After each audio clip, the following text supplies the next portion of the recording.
Honda Cars India has unveiled the next-generation Amaze sedan at the 2018 Auto Expo. The second-generation sedan is based on all-new platform while it showcases Honda's all-new bold design, flattened nose, sleek headlights, solid chrome grille, prominent bonnet, neatly executed rear, spacious interior cabin, efficient powertrain, and outstanding driving dynamics.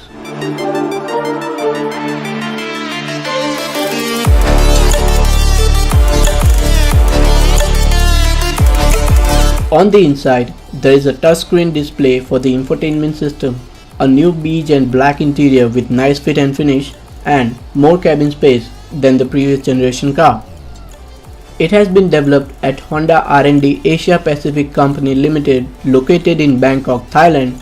The company has chosen India to lead the launch of all-new Amaze, which will take place in the second half of this year. The 1.2-liter IV-Tech petrol engine that puts out 80 SPS, 109 Nm with a 5-speed manual transmission and 90 PS 110 Nm with a continuously variable transmission should continue post the life cycle makeover. The 1.5-liter ID-Tech diesel is also expected to be carried over unchanged. Interestingly, it is confirmed that Honda will offer a diesel CVT combo for the new Amaze. So, what do you think about this new Honda Amaze look? Let us know in the comment section. To a new tomorrow.